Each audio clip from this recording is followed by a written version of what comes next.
कुलधरा गांव जहां आज भी है भूतों का निवास। कुलधरा गांव राजस्थान के जैसलमेर शहर से 18 किलोमीटर दक्षिण पश्चिम दिशा में 13वीं शताब्दी में बसा ये गांव एक समय पर पालीवाल ब्राह्मणों का एक समृद्ध गांव था। यहाँ रहने वाले ये ब्राह्मण पाली से आए थे, इसलिए पालीवाल कहलाए। पालीवाल ब्राह्मण इस गांव में आने वाला पहला व्यक्ति था।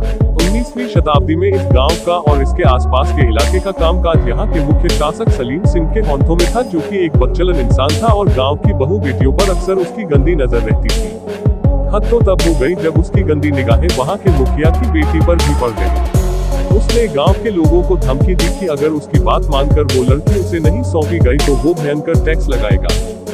गांव के लोगों को डराने के लिए और उसने लड़की को सौंप देने को मजबूर करने के लिए अपने सिपाही भेजे।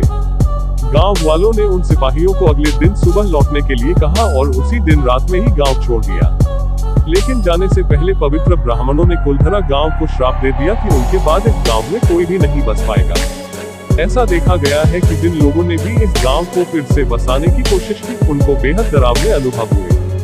खास करके रात में यहाँ पर कई अजीबोगरीब घटनाएं हुई थी, जिसके बाद लोगों ने यहाँ शाम के बाद आना ही छोड़ दिया।